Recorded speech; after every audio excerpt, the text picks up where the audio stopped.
The marketing landscape has been evolving for past few years, driven by both by advance in technology and consumer behavior shift. Content marketing is one of those areas. May I now request Sunuja to share her experience on content marketing. Hello everyone. Good morning. I see so many new faces, so let me introduce myself. My name is Sunuja Rathi, and I'm part of the business development team here. Now, we are the not so technical team, so we're going to take a non-technical topic. It's going to be on content marketing. And I'm going to give you a quick introduction to what content marketing is and what its relevance is to a company like here in app. And we do have a vested interest in taking up this presentation because there's something we want done from your side, a little bit of help, and this presentation is all about that. So before I move into the main topic, I want you all to take a look at the report that we have and tell me what you see, okay? This is a Google Analytics report about inapp.com. It shows you the monthly traffic for a period of from Jan for a period of 1 year and 3 months. And tell me what you see.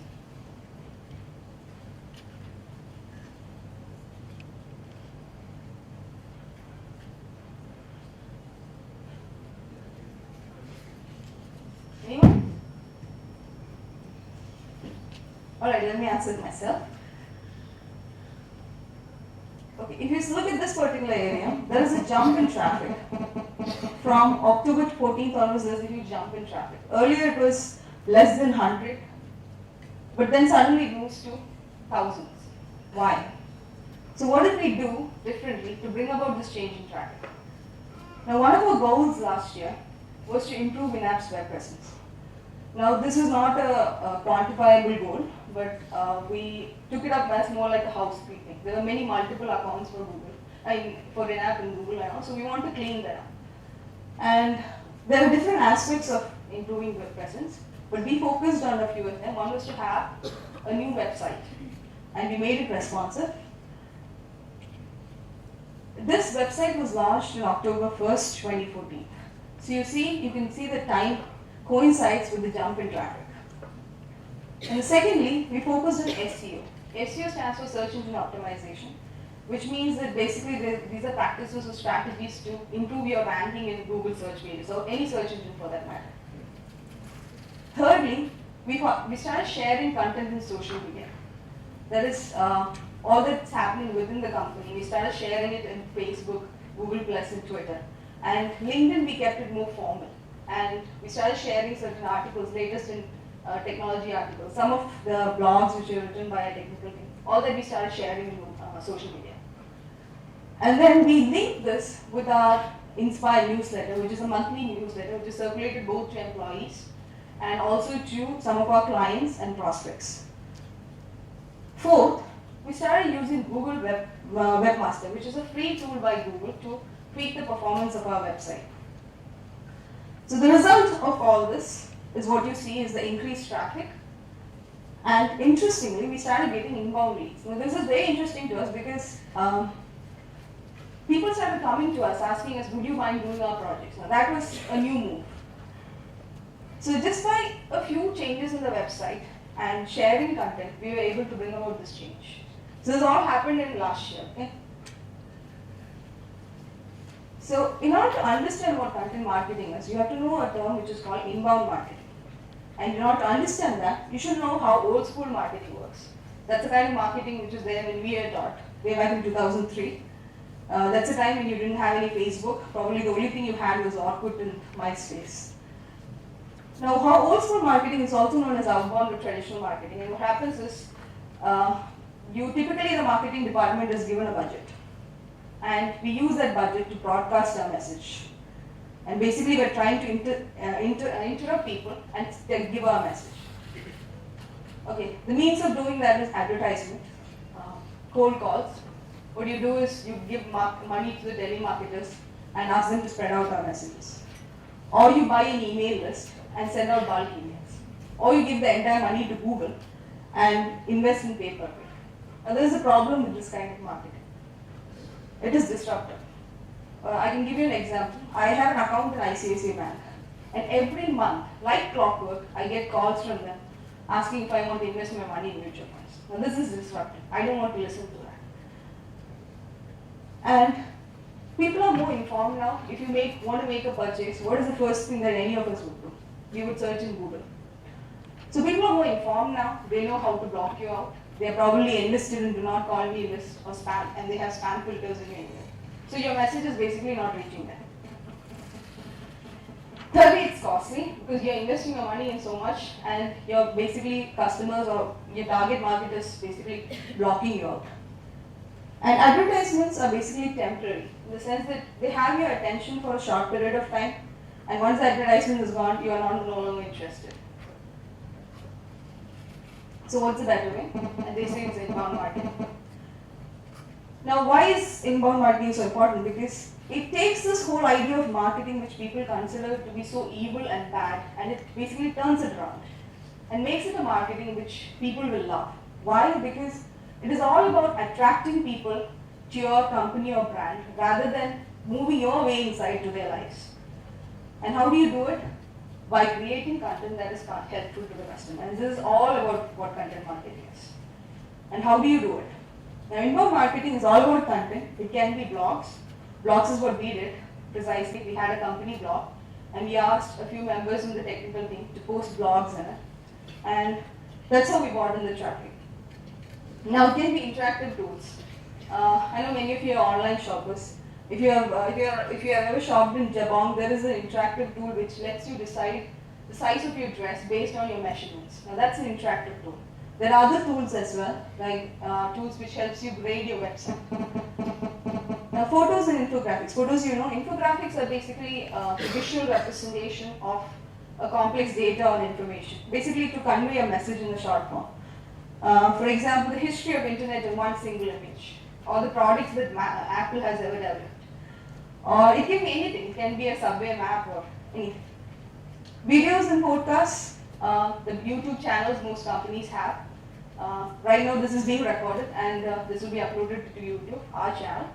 So this is how content is generated. Presentations and ebooks, for those of you who know SlideShare, that is like the YouTube for presentations. So if you can generate such kind of content, it will bring up more traffic. Now, inbound marketing is also about context. You need to have the right content at the right place and at the right time. I can give you an example. I'm an avid online shopper, and every time I log into Myntra, I find that I receive a message in my mobile stating that I have this percentage discount. And I'm more likely to make a purchase then than any other time. So it's a marketing which people love. So in a nutshell, it is market with a magnet and not with a sledgehammer. Don't try and beat the message in. Instead, draw the customers to your brand by sharing information that people want to listen to. Now, to better understand this, in marketing there is this whole concept of a sales funnel. For those of you who do not know, that is when we try and engage or try to bring in customers, what we do is we deal with a lot of people, we establish contact with them, and there is a whole sales process that happens. And each person will go through these stages. And at the end of the funnel, you have the customers. So if you consider inbound marketing, or content marketing for that matter, the top of the funnel is all about bringing these strangers to your website. And how do you do it? By blogs, website pages, social media. And that's precisely what we did. So we have these strangers coming to our website, and they frequently visit. I can give you an example. Suppose if you are a first-time online shopper, what do? You probably go into the web, you search and find out what are the top 10 sites, which is trustworthy sites that you can shop here in India.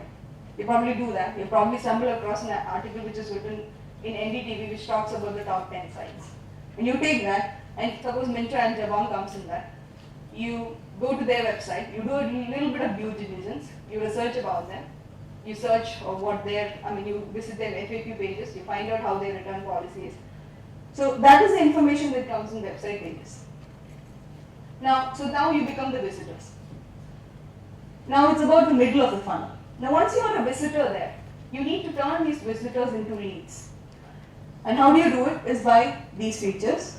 Call to actions are certain elements in a web page which is put in to bring in immediate audience attention. For example, we had one in our website recently, if the HR team remembers.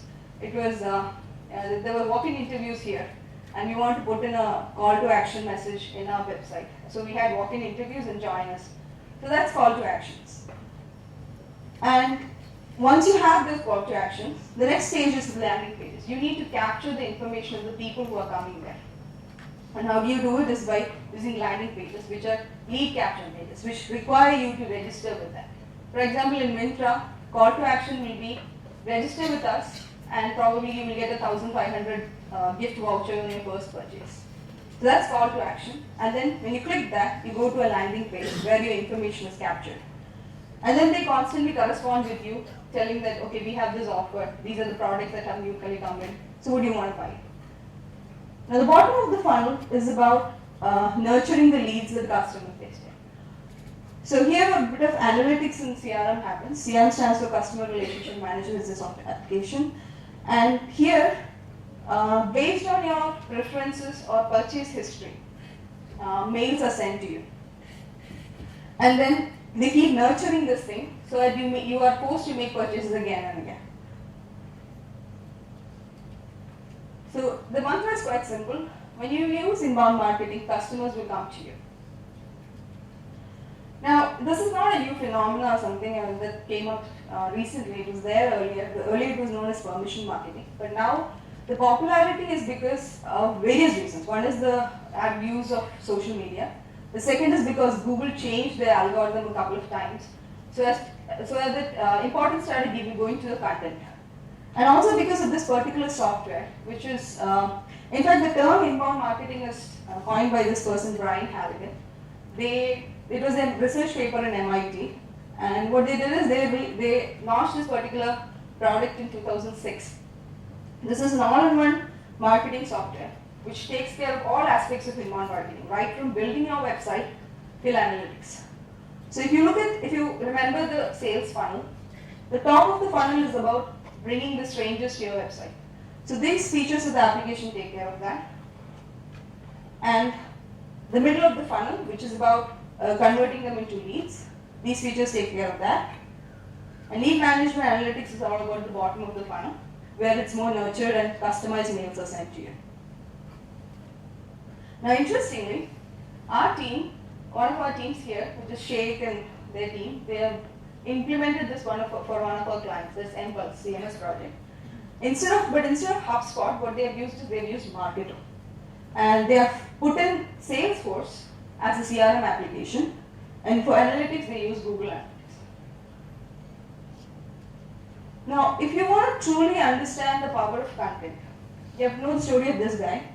He's also known as the pool guy because he owns a swimming pool company, and just by this whole concept of content marketing, he was able to turn around his company. So I have a small video of him here.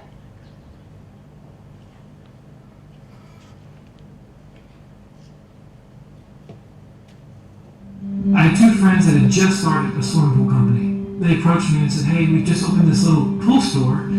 Would you mind running it for us? Because we're out in the field doing stuff. I said, yeah, sure. So I got into selling swimming pools and hot tubs. 3 years ago, pool companies across the country were having major issues. I was feeling like we had lost control of our marketing as a company. And it was because we didn't have a web presence. We got to do something about this. Luckily, I stumbled upon HubSpot. They let average Joe small business owners take control of their own web marketing vehicle. I said, I think we can do this. And I started learning about inbound marketing in the process of producing content. We started writing. We just wrote about what people wanted to know. So I took all the questions I'd ever learned over the previous 7 years and started answering each one. To make a long story short, our website blew up, and we became the guys in the fiberglass pool industry.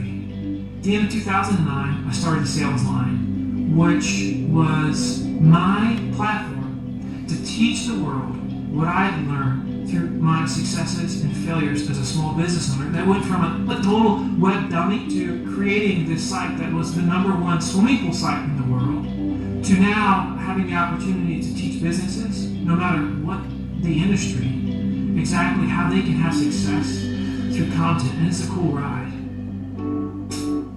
Inbound marketing is a vision of I'm going to become a teacher of people within my industry.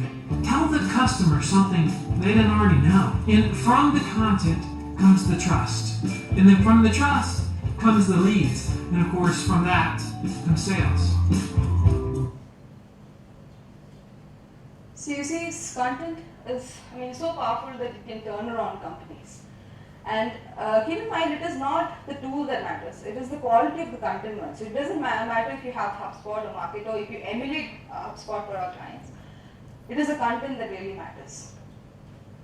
Now, this is the second part. What is that we want done from your side? Now, content marketing is not very easy. It takes a lot of effort. Every month we probably will be dealing, we have a couple of people identify niche technical things where we interact with them and try and find out what information we can share in our blogs. Now, interestingly, if you take, I want to show you another report. This is a LinkedIn report from winamp.com, and this shows the number of followers that we have. And if you look at this particular area, this is for the first 7 months or so. The change in numbers is not very significant. It's within the 300 and 400 range. But in May or June onwards, we start sharing content online. That articles which are basically written by others, or articles which you find in certain magazines, and a couple of 1 or 2 blogs which are written by a technical team. And the number of followers are increasing. And another interesting feature is that this particular area where it's marked, most of our followers were employees and ex-employees. Now, in March 15th, we have as followers some of our prospects and customers. And now that's interesting to us. So we want to push it further, and we want your help in doing that. Now, this is in our blog count right now. Some of you have helped build this. We want to push this further. And probably what we expect from you now is help in building good technical content. We want you all to interact with us and share, involve in a bit of knowledge sharing as to what is happening in your projects. What are new technologies that is involved? How are you implementing it? What are the common questions that customers have about it? And if we can put all this in our blogs, then we gain. Because if you look at it, it is not just a good sales tool. It's all about building trust in customers. And the best way to do that is to answer the customer's questions directly. Also, you can see that it's more effective, but also a human sort of an approach, in the sense that nobody wants to be a number in someone's CRM system. They want a more customer to customer, human to human approach. So with that, I wind up. Thank you.